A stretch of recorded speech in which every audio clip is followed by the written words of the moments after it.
കഴിഞ്ഞ ദിവസം കാസർഗോഡ് ജില്ലയിലെ കാഞ്ഞങ്ങാട്ട് ഔഫ് അബ്ദുറഹിമാൻ എന്നു പേരുള്ള ഒരു ചെറുപ്പക്കാരൻ വളരെ ദുഃഖകരമായ സാഹചര്യത്തിൽ കുത്തേറ്റ് മരിച്ചു. ഇദ്ദേഹം DYFI പ്രവർത്തകനാണ് എന്നും CPMകാർ അവകാശപ്പെടുന്നു. അതല്ല INLകാരാണ് എന്നും അവർ പറയുന്നു. രണ്ടുമല്ല, ഇദ്ദേഹം SSFൻ്റെയും SYSൻ്റെയും പ്രവർത്തകനായിരുന്നു. അതായത് കാന്തപുരം അബൂബക്കർ മുസ്ലിയാരെ പിന്തുണയ്ക്കുന്ന സുന്നി വിഭാഗത്തിൻ്റെ യുവജന സംഘടനയുടെ പ്രവർത്തകനായിരുന്നു എന്ന് മറ്റുള്ളവരും അവകാശപ്പെടുകയല്ല, അവരങ്ങനെ പറയുന്നു. ആ സംഘടനയുടെ നേതാക്കന്മാർ വളരെ രോഷാകുലരായി പ്രതികരിക്കുന്നത് കണ്ടു. ഒരു മുസ്ലിം ചെറുപ്പക്കാരൻ, അതും ഒരു സുന്നി സംഘടനാ പ്രവർത്തകൻ മരിച്ചപ്പോൾ അദ്ദേഹത്തിന് പൂർവ്വകാല പ്രാബല്യത്തോടെ DYFIയിലും CPMലൊക്കെ മെമ്പർഷിപ്പ് കൊടുക്കുന്നത് മര്യാദകേടാണ്. ഇദ്ദേഹത്തിൻ്റെ ഈ ഭൗതിക ശരീരത്തിന് മേൽ ചെങ്കൊടി പുതപ്പിച്ച് ശുദ്ധ തെമ്മാടിത്തരമായി പോയി എന്നൊക്കെ. അത് അവരും വല്ല വിഷയമാണ്, നമ്മളിപ്പോൾ അതിലേക്ക് പോകുന്നില്ല. ഈ കൊലപാതകം നടത്തിയവർ സ്ഥലത്തെ യൂത്ത് ലീഗിൻ്റെ പ്രവർത്തകരായിരുന്നു എന്ന കാര്യം ഏതാണ്ട് സ്പഷ്ടമാണ്, അവിതർക്കിതമാണ്. അതുപോലെ തന്നെ പ്രസക്തമായിട്ടുള്ള കാര്യമാണ് ഈ കൊലപാതകത്തിൻ്റെ പുറകിൽ രാഷ്ട്രീയമുണ്ടായിരുന്നു എന്നുള്ളത്. സ്ഥലത്തെ INL സ്ഥാനാർത്ഥിക്ക് വേണ്ടി പ്രവർത്തിച്ച ആളാണ് ഈ മരണപ്പെട്ട ഔഫ്. അതിലുള്ള രാഷ്ട്രീയ വിരോധം കൊണ്ടാണ് ഇദ്ദേഹത്തെ കൊലപ്പെടുത്തിയത് എന്ന കാര്യം ഏതാണ്ട് പോലീസ് റിപ്പോർട്ടിൽ നിന്നും വ്യക്തമാണ്. അപ്പോൾ യൂത്ത് ലീഗ് പ്രതിരോധത്തിലായി. കാരണം അവരിതുവരെ അവരുടെ പാർട്ടിയിൽ നിന്ന് കുത്തേറ്റ് മരിച്ചവരും വെട്ടേറ്റ് മരിച്ചവരും കൊല ചെയ്യപ്പെട്ടവരുമായ മറ്റാളുകളെക്കുറിച്ചൊക്കെ വികാരപരമായി സംസാരിച്ചുകൊണ്ടിരുന്നത്, പ്രത്യേകിച്ച് അരികിൽ ഷുക്കൂറിനെ കുറിച്ചൊക്കെ പറഞ്ഞുകൊണ്ടിരിക്കുന്ന സമയത്താണ് യൂത്ത് ലീഗിന് ഇതുപോലെ ഒരു ഇരുട്ടടി കിട്ടിയത്. ഏതായാലും അതിലെ ഈ പ്രതികളെന്ന് പറയുന്ന ആളുകളെയൊക്കെ സംഘടനയിൽ നിന്ന് സസ്പെൻഡ് ചെയ്തു എന്നുള്ളതാണ്. അതിലും വലിയ കാര്യമൊന്നുമില്ല, സാധാരണ എല്ലാ പാർട്ടിക്കാരും ചെയ്യുന്നതാണ്. എന്തെങ്കിലും കുറ്റകൃത്യങ്ങൾ ചെയ്യുമ്പോൾ അവരെ ഈ കൊലപാതകം നടന്നതിൻ്റെ തലേദിവസത്തെ ഡേറ്റ് വെച്ച് സസ്പെൻഡ് ചെയ്യും. അപ്പോൾ അതിന് യൂത്ത് ലീഗും ഒരു അപവാദമല്ല എന്ന് നമുക്ക് പറയാൻ കഴിയുള്ളൂ. പക്ഷേ ഞാനിവിടെ പറയാൻ വരുന്ന കാര്യം, ഈ സംഭവം ഉണ്ടായ അതറിഞ്ഞ് യൂത്ത് ലീഗിൻ്റെ സംസ്ഥാന അധ്യക്ഷൻ മരണപ്പെട്ട മുസ്ലിം ലീഗ് നേതാവ് പാണക്കാട് സയ്യിദ് മുഹമ്മദ് അലി ശിഹാബ് തങ്ങളുടെ മകനുമായ മുനവർ അലി ശിഹാബ് തങ്ങൾ കാഞ്ഞങ്ങാട്ട് പോയി ഈ സംതപ്ത കുടുംബാംഗങ്ങളെ ആശ്വസിപ്പിച്ചു എന്നുള്ളതാണ്. പരേതൻ്റെ വീട് സന്ദർശിക്കാൻ എത്തിയ അദ്ദേഹത്തെ ആ വീട്ടിലേക്ക് സ്വീകരിച്ച് കയറ്റിയിരുത്തിയെങ്കിലും കൂടെ ഉണ്ടായിരുന്ന യൂത്ത് ലീഗുകാരെ വീട്ടുകാർ പ്രവേശിപ്പിച്ചില്ല, അവർ മടങ്ങിപ്പോയി എന്നാണ് പത്രവാർത്തകളിൽ നിന്ന് കാണുന്നത്. അതിനുശേഷം മുനവർ അലി തങ്ങൾ നടത്തിയ പത്രക്കാരോട് പറഞ്ഞ കാര്യങ്ങളൊക്കെ കേൾക്കാനിടയായി. അദ്ദേഹം പറഞ്ഞത് വളരെ ദുഃഖമുണ്ട്, പ്രതിഷേധമുണ്ട്, ഈ കൊലപാതകം അപലപനീയമാണ്, കുറ്റം ചെയ്തവരാരായാലും അവർ യൂത്ത് ലീഗിൽ ഉണ്ടായിരിക്കുകയില്ല എന്ന് പറഞ്ഞു. അതിനേക്കാൾ ഉപരി അദ്ദേഹം അവിടെ ചെന്ന് കുടുംബാംഗങ്ങളെ ആശ്വസിപ്പിച്ചു, പരേതൻ്റെ വീട് സന്ദർശിച്ചു, കുടുംബാംഗങ്ങളെ ആശ്വസിപ്പിച്ചു എന്നുള്ളത് തീർച്ചയായിട്ടും ഒരു ചെറിയ കാര്യമല്ല.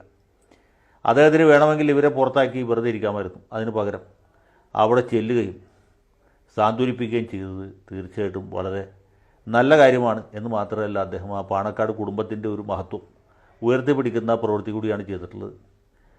സർവാദരണീയനായ മുഹമ്മദ് അലി ശിഹാബ് തങ്ങളുടെ നേരവകാശിയാണ് മുനവർ അലി തങ്ങൾ എന്ന് പറയാനായിട്ട് എനിക്ക് യാതൊരു മടിയുമില്ല. അദ്ദേഹം വളരെ സൗമ്യനായ സ്നേഹസമ്പന്നനായ ഒരു ചെറുപ്പക്കാരനാണ്. നേരത്തെയും ഇദ്ദേഹത്തിൻ്റെ പല പ്രസ്താവനകളും അദ്ദേഹവുമായിട്ടുള്ള ചില ടെലിവിഷൻ പരിപാടികളൊക്കെ കാണാനിടയുണ്ട്. എല്ലായ്പ്പോഴും വളരെ മതിപ്പ് തോന്നിയിട്ടുള്ള ഒരു യുവ നേതാവാണ് ഈ മുനവർ അലി തങ്ങൾ. ഇപ്പോൾ സമീപ ദിവസം തന്നെ അദ്ദേഹത്തിൻ്റെ ഒരു പ്രവൃത്തി എന്നെ വളരെ സ്പർശിക്കുകയുണ്ടായി. അതായത് സ്ഥലത്തെ ഒരു ക്രിസ്ത്യൻ പള്ളിയിൽ ഇദ്ദേഹം അദ്ദേഹത്തിൻ്റെ 2 ആൺമക്കളുമൊത്ത് ചെല്ലുകയും അവിടുത്തെ ക്രിസ്മസ് ആഘോഷത്തിൽ പങ്കെടുക്കുകയും വൈദികർക്കും അവിടെ കൂടിയിരിക്കുന്ന വിശ്വാസികൾക്കും മധുരപലഹാരങ്ങൾ വിതരണം ചെയ്യുകയും ചെയ്തു എന്ന് അറിയാനിടയിൽ. സത്യത്തിൽ വളരെ സന്തോഷകരമായിട്ടുള്ള കാര്യമാണ്. പ്രത്യേകിച്ച് ഈ ഹാഗിയ സോഫിയ വിഷയത്തിൽ പാണക്കാട്ട് ഒരു തങ്ങൾ എഴുതിയ ലേഖനം ഇവിടുത്തെ ക്രൈസ്തവ സമുദായത്തെ വളരെ വേദനിപ്പിച്ചു, അവരെ മുറിവേൽപ്പിച്ചു, അല്ലെങ്കിൽ അവരുടെ വേദനയിൽ അവരുടെ മുറിവിൽ മുളകരച്ച് തേക്കുന്ന ഫലമുണ്ടാക്കി എന്നൊരു പരാതി ആ സമുദായത്തിനും ഉള്ള സമയത്ത് പാണക്കാട്ട് മുഹമ്മദ് അലി ശിഹാബ് തങ്ങളുടെ മകൻ മുനവർ അലി തങ്ങൾ ഒരു ക്രിസ്ത്യൻ പള്ളിയിൽ ചെല്ലുന്നു, അവിടുത്തെ ശുശ്രൂഷകളിൽ പങ്കെടുക്കുന്നു, അവരുടെ സന്തോഷത്തിൻ്റെ ഭാഗവാഹിത്വം വഹിക്കുന്നു എന്നുള്ളത് ഇന്നത്തെ കാലത്ത് പ്രത്യേകിച്ചും ഈ ക്രിസ്ത്യൻ സമുദായത്തിൽ തന്നെ ഒരു മുസ്ലിം വിരുദ്ധ വികാരം ശക്തിപ്പെട്ടുകൊണ്ടിരിക്കുന്ന സമയത്ത് സമന്വയത്തിൻ്റെയും മതസൗഹാർദ്ദത്തിൻ്റെയും സാഹോദര്യത്തിൻ്റെയും ഒക്കെ സന്ദേശം പ്രസരിപ്പിക്കുന്ന ഒരു നടപടിയായി എനിക്ക് തോന്നി. മാത്രമല്ല ആദരണീയനായ മുഹമ്മദ് അലി ശിഹാബ് തങ്ങളെ ആ സന്ദർഭത്തിൽ ഓർത്തു. പൂവാറിലും മറ്റുമൊക്കെ പൂന്തുറയിലുമൊക്കെ കലാപം നടക്കുമ്പോൾ, അല്ലെങ്കിൽ പെരിന്തൽമണ്ണയിൽ അങ്ങാടിപ്പുറത്തെ ഒരു ഹിന്ദു ക്ഷേത്രത്തിൻ്റെ ഗോപുരം ചില ആളുകൾ സാമൂഹ്യ വിരുദ്ധന്മാർ കത്തിച്ചു എന്ന് കേട്ടപ്പോൾ അവിടെ ഓടിയെത്തിയ ആ വേദന അനുഭവിക്കുന്ന ആളുകളെ ചേർത്ത് നിർത്തിയ വലിയ മനുഷ്യരായിരുന്നു മുഹമ്മദ് അലി ശിഹാബ് തങ്ങൾ. നമ്മുടെ കേരളത്തെ സംബന്ധിച്ചിടത്തോളം മതസൗഹാർദ്ദത്തിൻ്റെ, മതമൈത്രിയുടെ എക്കാലത്തെയും ഏറ്റവും ഉജ്ജ്വലമായ ഒരു പ്രതീകമായിരുന്നു അദ്ദേഹം. അപ്പോൾ അദ്ദേഹത്തിൻ്റെ മകൻ അതേ രീതിയിലുള്ള അതേ പാത പിന്തുടരുന്നു, അതേ രീതിയിലുള്ള പ്രവർത്തനങ്ങൾ നടത്തുന്നു എന്നറിയുന്നത് വളരെ സന്തോഷകരമാണ്. ഒരു കാര്യം കൂടി പറഞ്ഞിട്ട് അവസാനിപ്പിക്കാം. ഈ മുസ്ലിം ലീഗ് പാർട്ടി കേരളത്തെ സംബന്ധിച്ചിടത്തോളം അത് പിറവിയെടുത്തത് തലശ്ശേരിയിലാണ്, കോഴിക്കോട്ടോ ഏറനാടിലോ വള്ളുവനാട് താലൂക്കിലോ ഒന്നുമല്ല. അത് മലബാർ കലാപം കെട്ടടങ്ങിയതിന് ശേഷമാണ്. ആ സംഘടന രൂപീകരിച്ചത് തലശ്ശേരിയിലെ ഇംഗ്ലീഷ് വിദ്യാഭ്യാസം നേടിയ അഭിജാത കുടുംബത്തിൽപ്പെട്ട ചില ചെറുപ്പക്കാരായിരുന്നു. മദ്രാസ് ഹൈക്കോടതിയിലെ പ്രമുഖ അഭിഭാഷകനായിരുന്ന പോക്കർ സാഹിബ്, അതുപോലെ കൊച്ചിയിൽ കോൺഗ്രസ് നേതാവും MLC-യുമായിരുന്ന KM സീതി സാഹിബ്, K ഉപ്പി സാഹിബ്, പിന്നെ തലശ്ശേരി മുനിസിപ്പൽ ചെയർമാനായിരുന്ന മമ്മൂക്കൈ, ഇവരൊക്കെ ചേർന്നിട്ടാണ് മുസ്ലിം ലീഗ് എന്നൊരു സംഘടന, മലബാർ ജില്ലാ മുസ്ലിം ലീഗ് ഉണ്ടാക്കുന്നത്. അത് ഒരു ബഹുജന അന്ന് ബുദ്ധിജീവികളുടെ ഒരു സംഘടനയാണ്. ചന്ദ്രിക പത്രം പ്രസിദ്ധീകരണം ആരംഭിക്കുന്നത് തലശ്ശേരിയിലാണ്, കോഴിക്കോട്ടല്ല. പിന്നീട് അത് കോഴിക്കോട്ടേക്ക് മാറ്റിയത്. പക്ഷേ ഇതൊരു വലിയ ബഹുജന സംഘടനയായിട്ട് മാറിയത് ഈ തങ്ങന്മാർ ഇതിൻ്റെ അകത്ത് ചേർന്നതിന് ശേഷമാണ്. മുഹമ്മദ് അബ്ദുറഹിമാൻ ബാഫയ്ക്ക് തങ്ങൾ, അദ്ദേഹത്തിൻ്റെ ഭാര്യ സഹോദരനായ ആറ്റക്കോയ തങ്ങൾ, അതിലുപരിയായിട്ട് പാണക്കാട്ട് പൂക്കോയ തങ്ങൾ, ഇവരൊക്കെ ചേർന്നതിന് ശേഷമാണ്. കാരണം ഈ പാണക്കാട്ട് തങ്ങന്മാരെ സംബന്ധിച്ചിടത്തോളം അവർക്ക് രാഷ്ട്രീയമായ അധികാരത്തേക്കാൾ കൂടുതലായിട്ട് ആത്മീയമായ ഒരു അധികാരം അല്ലെങ്കിൽ ആത്മീയമായ ഒരു ശക്തി ഉണ്ട്. മലബാറിലെ മുസ്ലിം സമൂഹത്തിൽ വലിയ സ്വീകാര്യതയുള്ള ഒരു വിഭാഗമാണ് പാണക്കാട്ട് തങ്ങന്മാർ. മുഹമ്മദ് നബിയുടെ അനന്തരാവകാശികളാണ്, സന്തതി പരമ്പരയിൽപ്പെട്ടവരാണ് ഈ തങ്ങന്മാർ എന്നുള്ളതാണ് പൊതുവെ മുസ്ലിങ്ങൾക്കിടയിൽ, പ്രത്യേകിച്ച് മലബാറിൽ ഉള്ളൊരു വിശ്വാസം. അതുകൊണ്ട് അവർക്ക് മറ്റു തരത്തിൽ വലിയ സ്വീകാര്യതയുണ്ട്. അതുകൊണ്ടാണ് പൂക്കോയ തങ്ങളും ശിഹാബ് തങ്ങളും അതിനുശേഷം ഇപ്പോൾ മുനവർ അലി തങ്ങളുമൊക്കെ ആ രീതിയിലുള്ളൊരു വലിയ സ്വീകാര്യത അവർക്ക് കിട്ടിയിട്ടുള്ളത്.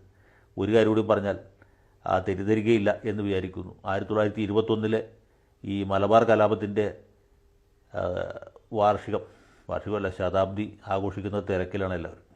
പലരും പല രീതിയിലാണ് ആഘോഷിക്കുന്നത് അല്ലെങ്കിൽ ആചരിക്കുന്നത്.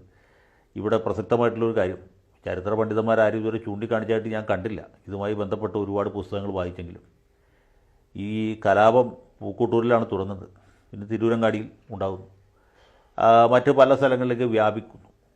മഞ്ചേരിയിൽ വലിയ ലഹള നടക്കുന്നു, മഞ്ചേരിയിൽ നിന്ന് ലഹളക്കാർ നിലമ്പൂർക്ക് പോകുന്നു. ഇങ്ങനെ പല സംഭവങ്ങൾ നടക്കുന്നുണ്ട്. പല സ്ഥലത്തും വലിയ തോതിലുള്ള കലാപം നടന്നിട്ടുണ്ട്, കൊലപാതകം നടന്നിട്ടുണ്ട്, മറ്റ് പല സംഭവങ്ങളും നടന്നിട്ടുണ്ട്, വലിയ ചെറുത്തുനിൽപ്പ് ഉണ്ടായിട്ടുണ്ട്.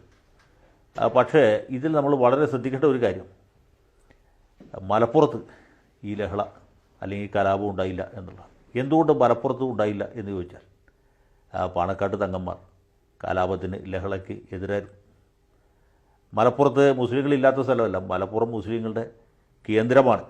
ഞാൻ പറഞ്ഞ മലപ്പുറം ഇപ്പോഴത്തെ മുനിസിപ്പാലിറ്റി ആയിരിക്കുന്ന പ്രദേശത്തെക്കുറിച്ചാണ്, അല്ലെങ്കിൽ അതിൻ്റെ സമീപ പ്രദേശങ്ങളെക്കുറിച്ചാണ്. ഏത് കാലത്തും ഒരുപാട് മുസ്ലിങ്ങൾ ഉള്ള സ്ഥലമാണ്. അവരും ഏതാണ്ട് ഇതേ വികാരം പങ്കുവച്ചിരുന്നവരാണ്. അവിടെ വലിയ എണ്ണപ്പെട്ട ഹിന്ദു, നായർ, നമ്പൂതിരി തറവാടുകളും ഉണ്ട്.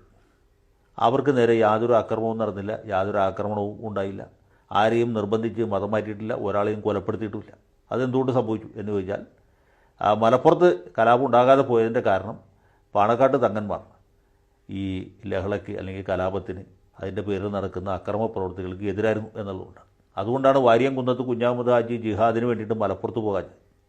കൊണ്ടോട്ടിയിൽ അദ്ദേഹം പോയി, പക്ഷേ അവിടെ അത് നടന്നില്ല. കാരണം കൊണ്ടോട്ടി തങ്ങളും ഇതിനെതിരായിരുന്നു എന്നുള്ളതുകൊണ്ടാണ്. കൊണ്ടോട്ടി തങ്ങൾ ഷിയ വിഭാഗക്കാരനായിരുന്നു.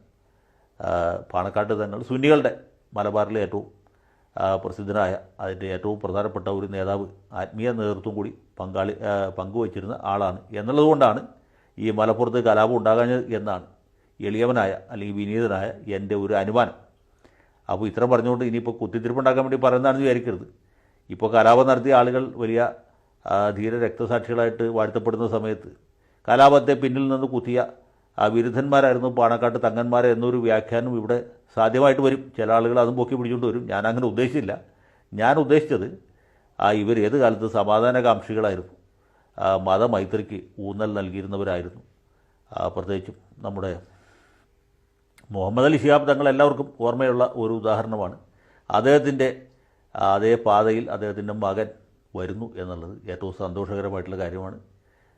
വരുംകാല കേരളം മുനവർ അലി തങ്ങളെ ഈ കാര്യത്തിൽ ഉറ്റുനോക്കുന്നു.